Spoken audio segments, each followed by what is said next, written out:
এখানে চলে আসছে আমাদের মটন। দেখা গেল হাতে লেগে তো একটা নরমালি, আর আমি কখনো ওইভাবে ডাম্বেল রাখি না। আর ছোট প্রবলেম যেটা আমি ফেস করেছিলাম, সেটার বাইট কিন্তু একদমই ভালো ছিল। 300 to 400 এর কাছাকাছি পড়ে। লাদাখ, জান্সকার, অন রোড পড়েছিল without accessory. Good morning everyone and welcome back to the channel. আমাদের আজকে সানডের দিনটা প্ল্যান একটু চেঞ্জ হয়ে গেল, ঠিক আছে? প্ল্যান চেঞ্জ এই জন্যই হলো, একটা ট্রিপের প্ল্যান ছিল বাট আনফর্চুনেটলি ক্যান্সেল করতে হলো। আর সেটার সব থেকে মূলত কারণ হচ্ছে কি আমাদের ওয়েদার, মানে একদম ঝমঝম করে বৃষ্টি হচ্ছে সকাল থেকে। তো যাই হোক, আমি বলছি না আর কোথায় যাব, কারণ কোথায় যেতাম সেটা আমরা আবার নেক্সট একদিন করতে পারি, তখন তোমরা দেখবে। তো যখন প্ল্যান চেঞ্জ হলো তখন পুরো আইডিয়াই চেঞ্জ করে নিলাম। আমি আপাতত একটু বাজার করে এলাম। বাজারে গিয়ে আমি শ্যুট করতে পারিনি, কারণ টিপ করে বৃষ্টি পড়ছিল, যেন ক্যামেরা বার করা হলো না। কি বাজার করলাম একটু দেখাচ্ছি। এখানে যা যা দেখছো সবই কিনে আনা হলো। স্পেসিফিক্যালি আমার আম কালকে খাওয়া হয়নি, আজকে কিনে আনলাম। তো এই হচ্ছে আজকে আমাদের বাজার। এখানে হচ্ছে ভাত, আর এখানে চলে এসছে আমাদের মটন। 1 কেজি মটন কিনে আনা হলো, রান্না বান্না করা হবে, এটা জমিয়ে খাওয়া হবে। এখানে পেঁয়াজ লঙ্কাও রেডি আছে, 6টা মতো পেঁয়াজ কাটা হয়েছে বড় বড়, আর তো দেখতেই পাচ্ছ লঙ্কা। ঠিক আছে, রান্নার প্রিপারেশন চলছে। আর যেটা আমি প্ল্যান চেঞ্জ করলাম, সেই প্ল্যানটা তোমরা একটু পরে দেখতে পাবে। আমি আপাতত একটুখানি কাজ এগিয়ে নিই, দিদি কাজ করতে আসবে, সে কাজটা করে চলে যাক, তারপরে আমাদের আজকের প্ল্যানে উই উইল ডাইভ ইন। তো তোমরা দেখতে পাবে, একটু আমাকে টাইম দাও, কাজগুলো কমপ্লিট করে পরে দেখা হচ্ছে। যারা আগের দিনে শর্টস দেখেছো তারা তো জানো যে এটা ভেঙে গেছিল, কারণ ডাম্বেল পড়ে গেছিল 50 কেজিসের। অ্যাকচুয়ালি পড়েনি, মেন ব্যাপারটা কি হয়েছে, এতটা হেভি ডাম্বেল, এবার মারার পর হাত ফাটিক হয়ে গেছে পুরো। আর এভাবে যে রাখবো, রাখার চান্সটা হয়নি। এবার কাইন্ড অফ এইভাবে রাখার জায়গাটাতে দেখা গেল একটু হাতটা ছেড়ে গেছে, কারণ ধরে রাখতে গিয়ে আমার দেখা গেল হাতে লেগে তো একটা ওই টাইপের সিচুয়েশন হয়ে গেছিল। আর ডাম্বেলটা একটু বেকায়দার সিচুয়েশনে ছিল, ডাম্বেলটা বাউন্স খেয়ে গেছে দুখানা বাউন্স খেয়ে পুরো ট্রাইপডের উপরে। যাই হোক, এটা হয় না নর্মালি, আর আমি কখনো ওইভাবে ডাম্বেল রাখি না, বাট সিচুয়েশনের জন্য ওটা হয়েছে। যাই হোক, ঠিক আছে। তো একটা আমরা ট্রাইপড অর্ডার দিয়েছিলাম কাল না, যেদিন হয়েছে সেদিনই দিয়েছি একটা অর্ডার। তো ওটাও চলে এসছে, ওটা আনবক্সিং করে দেখাবো তোমাদেরকে। দিদি চলে এসছে, যাই কাজগুলো করি, পরে দেখা হচ্ছে। এখানে আমার মাটন রান্না চলছে। আজকে একটু বেশি চাপে আছি বলে দেখাতে পারছি না তোমাদেরকে পুরোটা। তো ফাইনালি সব কাজ কমপ্লিট করলাম। কমপ্লিট বলতে গিয়ে একটু ফ্রেশন আপ হলাম, স্নান পুজো হলো। এবার রান্নাটা চলছে। রান্না সাইডে খুব বেশি আমি দেখাতে পারলাম না তোমাদেরকে, কারণ অ্যাজ ইউজুয়াল চাপে আছি। নিচে যাব, আজকে আমরা করব হচ্ছে আমাদের বাইকের রিভিউ, মানে 700-800 কিলোমিটার যা চলেছে আমাদের, সেটার ভিত্তিতে একটা আমার এখনকার অবধি কারেন্ট যেটা এক্সপিরিয়েন্স সেটা আমি শেয়ার করবো। অ্যান্ড এটা হচ্ছে একটা প্ল্যান। বাইরে আমি এই জন্য যেতে পারছি না, কারণ বৃষ্টি আনপ্রেডিক্টেবল ওয়েতে পড়ছে। একটু আগেই বৃষ্টি পড়ছিল, এখন আবার রোদ উঠে গেছে। তো একটা ঝামেলা, যেটার জন্য আজকে আমাদের রাইডটা ক্যান্সেল হলো। বাট যাই হোক, ঠিক আছে, চলো নিচে যাই। আমি আমার দিক থেকে যতটা এক্সপিরিয়েন্স শেয়ার করব সেটা 200% অথেন্টিক হবে, যে আমি যা যা ফিল করছি, ভালো খারাপ। সত্যি কথা বলতে গেলে খারাপ কিছু নেই, সেটারও কারণ বলবো আমি। তো ঠিক আছে, চলো নিচে যাই, গিয়ে কথা হচ্ছে।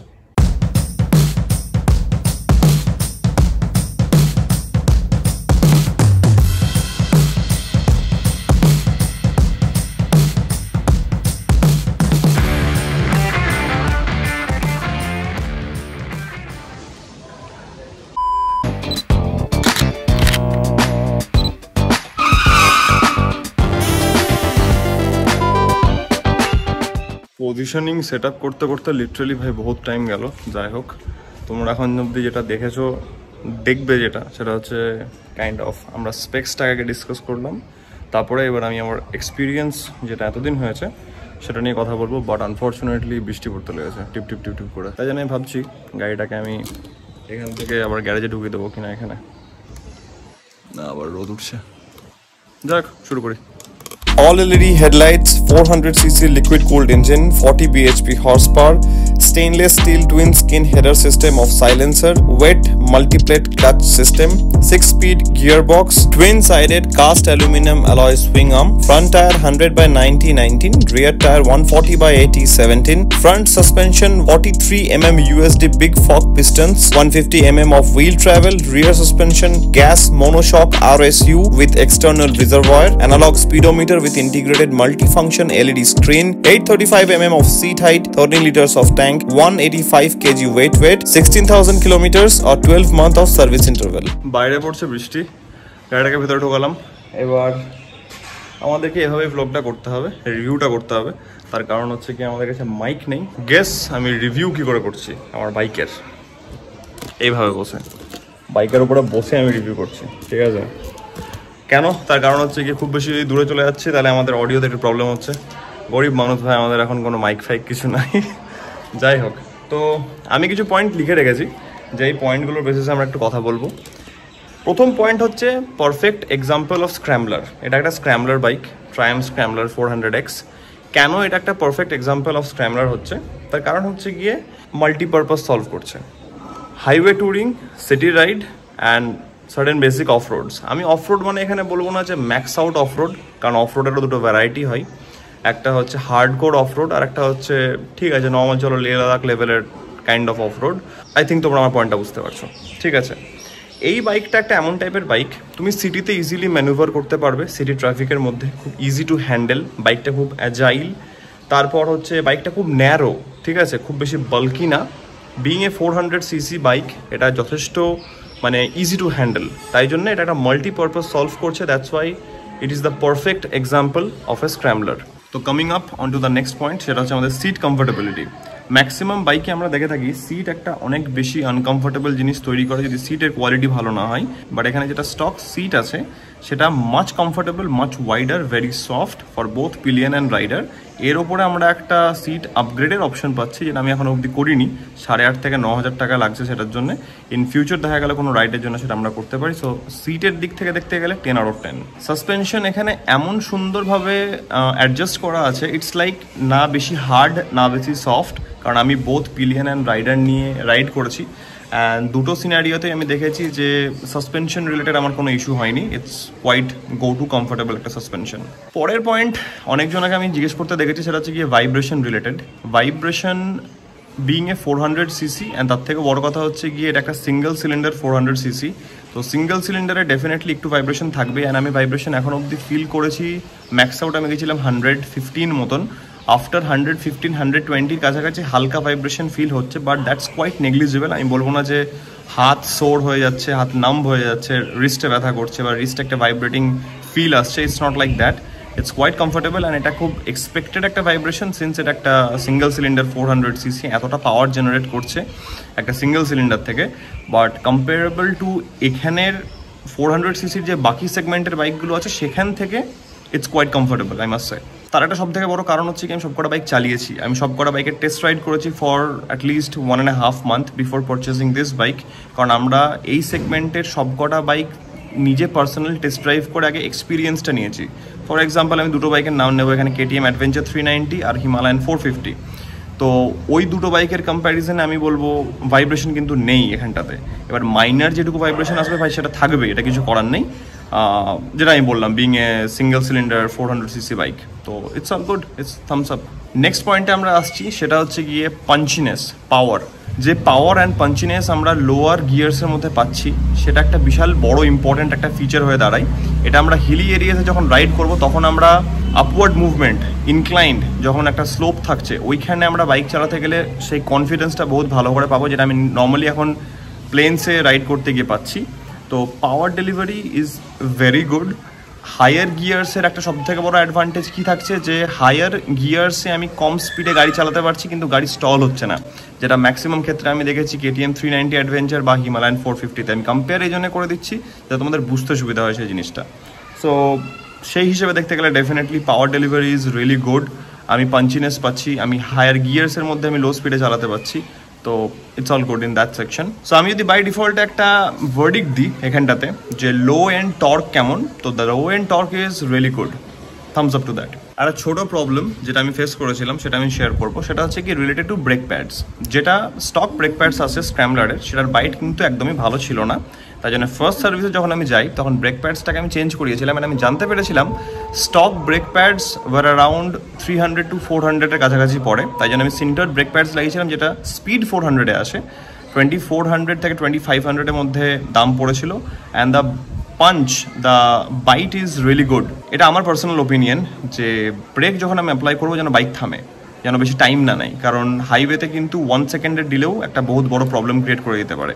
তাই জন্যে bite should be up to the mark. And এখন যেটা আমি সিন্টার ব্রেক প্যাড ইউজ করছি স্পিড 400-এর, ইটস টপ নচ। সব পয়েন্টসই কভার করে নিয়েছে আই গেস। হিটিং ইস্যু যদি আমরা বলতে চাই তাহলে 400cc স্টক বাইক, অবভিয়াসলি এখানে কিছু আপগ্রেড করছি না আর আমি করবোও না। 400cc stock bike single cylinder, definitely একটু হলেও তো হিটিং ইস্যু থাকবেই। বাট এটা এক্সপেক্টেড। বাট যখনই আমরা পায়ের মধ্যে হিটের ফ্লো দেখতে পাচ্ছি তখন কাজ করা শুরু করে দিচ্ছে আমাদের রেডিয়েটার ফ্যান। তো ওটা কোনো ম্যাটার না, অ্যান্ড সেটা ম্যাক্সিমাম আমরা ফিল করতে পারি হাই ট্রাফিকে, যেটা আমরা সিটি ট্রাফিকে ফিল করতে পারি। বাট হাইওয়েতে ইটস অল গুড, কারণ অলরেডি আমি একটা ঠিকঠাক উইন্ড ব্লাস্ট পাচ্ছি, সামনের থেকে হাওয়া আসছে, তো ওটা ম্যাটার এমনিও করছে না। এই পয়েন্টগুলো যদি আমি এখন কভার করি, ঠিক আছে। উইন্ড ব্লাস্ট, সিন্স এটা একটা নেকেড বাইক, তো ডেফিনেটলি উইন্ড ব্লাস্টের একটা প্রবলেম থাকছে, কারণ আমাদের যেটা সামনে থাকছে ছোট একটা উইন্ড স্ক্রিন, ওটা খুব বিশাল একটা উইন্ড রিফ্লেক্ট করতে পারছে না। তাই জন্য আমি মাঝখানে নিজেও ভেবেছিলাম যে যদি আমি হাইওয়ে রাইড করছি ফর অ্যাটলিস্ট দিনে আমাকে চালাতে হচ্ছে 700 থেকে 900 কিলোমিটার্স বা 1000 কিলোমিটার্স অবধি, তাহলে ডেফিনেটলি আমাকে একটা বড় ভাইজার লাগবেই। তো এটা একটা নেচার স্ক্র্যামলারের, এটা একটা নেকেড ইঞ্জিনের একটা স্পেসিফিসিটি বলতে পারো। তো it comes with the package, তোমাকে ওইটুকু বেয়ার তো করতেই হবে। অ্যান্ড সব কিছু দেখেই যখন কেনা হয়েছে তখন আমি এটাকে প্রবলেম বলতে পারি না। বাট হ্যাঁ, এটা একটা মাইনার ড্রব্যাক, যেটা একটা নেকেড ইঞ্জিন, যে কোনো নেকেড ইঞ্জিনে থাকে, weather it is a 400 CC বা 1000 সিসি, তো ডাজেন্ট ম্যাটার। ক্লোজিং যদি আমরা রিমার্কস দিই আমাদের পুরো রিভিউটাকে, তাহলে আমরা এটা বলতে পারি যে তুমি যখন বাইকটা পারচেস করছো, এটা খুব বেশি ম্যাটার করছে যে তুমি কোন পারপাসের জন্য বাইকটাকে কিনছো। আগে পারপাস দেখো, তারপরে গো ফর দ্য বাইক। আজকে আমার এই বাইকটা কেনার টাইমে অপশনস কী কী ছিল হাতে, সেটা হচ্ছে হিমালয়ান 450, ট্রায়াম্প স্ক্র্যাম্বলার 400X, তার সঙ্গে ছিল আমাদের KTM 390 অ্যাডভেঞ্চার আর BMW 310 GS। সবকটা বাইক নিজে পার্সোনালি টেস্ট রাইড করো, দেন গো ফর দ্য বাইক। আমি বলবো না যে হিমালয়ান আজকে অফরোড করতে পারবে, এই বাইকটা অফরোড করতে পারবে না। ডেফিনেটলি হিমালয়ান একটা অ্যাডভান্টেজ থাকছে, সেটা হচ্ছে কি স্পোক হুইলস, এখানে থাকছে অ্যালয় হুইলস। তো ওখানে একটা ডেফিনেটলি অ্যাডভান্টেজ থাকছে ফর হিমালয়ান, তার কারণ হচ্ছে ও অনেক বাম্পস, হার্ডি বাম্পস নিতে পারবে। But at the same time depend করছে তুমি কতটা হার্ড কোর অফরোড তোমার বাইকটাকে নিয়ে করছো। আমি বলবো না যে এই বাইকটা অফরোড করতে পারবে না, ডেফিনেটলি এটা অফরোড করতে পারবে। এও লে লাদাখ করতে পারবে, বহুজন Ladakh, Zanskar, Sandakphu, max out offroad করে এসছে এই বাইকটাকে নিয়ে। তো এটা ম্যাটার করছে না যে বাইক থাকলে আমি অফরোড করতে পারবো, অফরোডটা তোমার ক্যাপাবিলিটির উপরে ডিপেন্ড করছে, অ্যান্ড তুমি কতটা হার্ড কোর ইউজ করছো সেটার উপরে ডিপেন্ড করছে। সো বি ভেরি অ্যাওয়্যার যে তুমি কোন বাইকটাকে কিনছো অ্যান্ড কোন পারপাসের জন্য কিনছো। থামস আপ আমি দেবো 200% আমাদের এই বাইকটার ওপরে। তার কারণ হচ্ছে কি, এখন অবধি আমি কোনো প্রবলেম ফেস করিনি, অ্যান্ড আই থিঙ্ক করবও না, কারণ আমি সব কটা পয়েন্টস কভার করার পর এটা দেখতে পাচ্ছি যে this is a very top notch bike, যেটা সব কটা পারপাস সলভ করছে।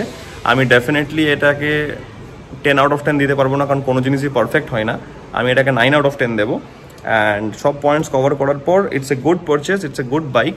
যেই প্রাইস রেঞ্জের মধ্যে আসছে, এটা আমাদের অন রোড পড়েছিল without accessories 320, and accessories add করলে ডেফিনেটলি একটু বেশি পড়ছে। তো আমাদের সবই অ্যাক্সেসরিজ অ্যাড করা আছে এক্সেপ্ট দ্য কুইল্টেড সিট, যেটা আমি এখনও আপগ্রেড করিনি, অ্যান্ড কিছু প্যানিয়ার্স, তারপর তোমার ট্যাঙ্ক ব্যাগ যেগুলো থাকছে সেটা আমি লাগাইনি, কারণ সেটা আমি বাইরে থেকে ডিফারেন্ট কোম্পানির লাগাবো তাই। তো ওভারঅল আমি দেখতে গেলে it's a good bike, definitely you can go for it. And কোনো হিটিং ইস্যুস নিয়ে কোনো মাথা ব্যথা নেই, ভাইব্রেশনস নিয়ে কোনো প্রবলেম নেই, and it's a go to bike. I am in love with the bike. আমি যতবারই বাইকটাকে চালাচ্ছি feels like a new bike, ঠিক আছে। আপাতত আমি ওপরে যাই, কারণ বকে বকে আমার জল তেষ্টা পেয়ে গেছে এবার। তো আই থিঙ্ক যে তোমাদের যত কোয়েশ্চেন্স ছিল কিছুটা হলেও আমি এটাকে সর্ট আউট করে দিতে পেরেছি। Mileage is going good at the end, কারণ 25 থেকে 35-এর মধ্যে মাইলেজ থাকছে। হাইওয়ের মধ্যে খুব বেশি হলো 35-34 আমি পেয়েছি মাইলেজ। এর থেকে বেশি এক্সপেক্ট করাটাও ভুল, কারণ তুমি একটা 400 সিসি 40 bhpর একটা মেশিনকে যখন পুশ করছো, ডেফিনেটলি ও তোমাকে 50 kmpl তো মাইলেজ দেবে না। তো ইটস অল গুড। বাকি তোমাদের কেমন লাগলো আমাকে কমেন্টে জানাও। ওপরে যাই, লাঞ্চ করতে হবে, টাটা। নিজে শ্যুট করার পর আর রান্না দেখানোর আর আমার একদম সময় হয়নি ভাই, I am really sorry, but রান্না রেডি হয়ে গেছে, আমি দেখাচ্ছি তোমাদেরকে একবার। ও মাই গড, তাড়াহুড়ো করে গেছিলাম, তাই জন্য ব্যাপারটাকে আমি এনজয় করতে পারেন, তোমাকে দেখাতে গিয়ে আমার একটু হেভি লাগছে ব্যাপারটা। মটন রেডি, আমাদের খেতে বসছি। আমাদের মটন, তার সঙ্গে আছে আমাদের এখানে একটা ব্রাইট হয়ে গেছে বেশি, তার সঙ্গে আছে আমাদের এখানে একটা রসুন, এদিকে হচ্ছে আমাদের স্যালাড, অ্যান্ড আমাদের মাপা ভাত। রিভিউ করার সময় তো আমার একটা জিনিস বলা হলো না, সেটা হচ্ছে কি হাইট রিলেটেড কোনো যদি প্রবলেম হয়, হাইট রিলেটেড কোনো প্রবলেম নেই। আমি 5'9", অ্যান্ড 5'9" হও তুমি বা 5 হও বা 5'5" হও, বাইক চালানোর সময় তো সব থেকে যেটা ম্যাটার করছে সেটা হচ্ছে কনফিডেন্স। তোমার যদি কনফিডেন্স থাকে, আমি অনেক শর্ট হাইটের লোকজনকে দেখেছি খুব ভালো, একদম প্রফেশনালি ভালো অফরোড করতে, ভালো বাইক চালাতে। তো হাইট রিলেটেড ভাই আমার তো কোনো প্রবলেম হচ্ছে না, আমি 5'9" পার্সোনালি, অ্যান্ড তোমারও হওয়া উচিত না। জাস্ট একটু কনফিডেন্স রাখো, তুমি বাইক যদি কন্ট্রোল করতে পারছো কিচ্ছু হবে না, কোনো চাপ নেই। অ্যান্ড সেরকম হলে তো হাই অ্যাঙ্গেল বুটস আছেই বা কিছু, তো it's not a big deal. Height related আমার কোনো প্রবলেম হয় না, একটু কনফিডেন্স রাখলে তোমাদেরও কোনো প্রবলেম হবে না। আমার এটা একটা ছোট পয়েন্ট বলার ছিল। এবার আমি খাবো, কারণ আমার প্রচন্ড খেতে পেয়েছে। টাটা। খাওয়ার পর একটু মিষ্টি খেতে হবে, তো ভাবলাম যে একটু আম কাটা যাক। আমটা ভিজিয়ে রেখেছিলাম, এবার কাটা হবে আমটাকে। এই যে আমাদের আম ভেজানো আছে, আজকে কিনে আনলাম, কাটবো এবার এটাকে। তো চলো একটু আম এনজয় করা যাক। খাওয়া দাওয়া করে ঘুমিয়ে গেছিলাম অ্যান্ড ভালো ঘুমটা হলো। এখন তোমাদেরকে একটু আনবক্সিং করে দেখাবো যে আমাদের ট্রাইপডটা এসছে। দেখানোর কোনো মানা হয় না, বাট স্টিল দেখাবো, কারণ দেখাই তাই। যাই হোক, ছোট করে আনবক্সিং হবে ব্লগে, মেইন আনবক্সিং হবে শর্টসে, তো চেক আউট করো। Let's go. তো আনবক্সিং ইজ ফাইনালি ডান। এটা আমাদের আনবক্সিং হলো। এটা হচ্ছে আমাদের ট্রাইপড, যেটা আমি নর্মালি ইউজ করে থাকি এই ব্র্যান্ডের। এটাই আমি বহু বছর থেকে ইউজ করছি, খুব রিলায়েবল লাগে এটা আমার। পুরো আনবক্সিং এর শর্টস আমি দিয়ে দেবো, সেটা তোমরা দেখতে পাবে। চাইলে ডেফিনেটলি ইউজ করতে পারো, খুব রিলায়েবল লাগে আমার। এতদিনে তো কোনো প্রবলেম হয়নি। যাই হোক, 50 কেজি ডাম্বেল তো ভাই নিতে পারবে না, কিছু করার নাই, তাই জন্য এটা ভেঙেছে। বাট অল সেট অ্যান্ড ডান, আমার পার্সোনালি খুব ভালো লাগে। তো আজকের ব্লগটাকে আমি এত অব্দি রাখছি, একটু কাজ নিয়ে বসবো, একটু এডিটিংটাকে তাড়াতাড়ি কমপ্লিট করে চেষ্টা করবো যেন মানডের মধ্যে তোমরা এই ব্লগটা দেখতে পাও। তো সেই কাজগুলো করবো। তো আশা করছি আজকের ব্লগটা তোমাদের ভালো লেগেছে, রিভিউটা রাদার তোমাদের ভালো লেগেছে। যদি রিভিউ কোনো কোয়েশ্চেন থাকে দেন ডেফিনেটলি আমাকে কমেন্টে জানিও, আমি তোমাদেরকে রিপ্লাই দিয়ে দেবো। সেটার জন্য যদি বাই চান্স আমি কোনো পয়েন্ট মিস আউট করে গিয়ে থাকি, আমার যেগুলো মনে হয়েছে যে শেয়ার করা দরকার, যেগুলো আমি পার্সোনালি ফিল করেছি about everything about the bike, সেগুলো সব আমি শেয়ার করে দিয়েছি already. And that's it for today. আশা করি আজকের ব্লগটা তোমাদের ভালো লেগেছে। তোমরা জানো যদি ব্লগটা ভালো লাগে থাকে then as usual do like, share and subscribe. খুব জলদি দেখা যাচ্ছে নতুন ব্লগের মধ্যে। Till then take care, be safe, bye bye, good night. 200 max দাম পড়ছে, আমি ওটাকে চেঞ্জ করাই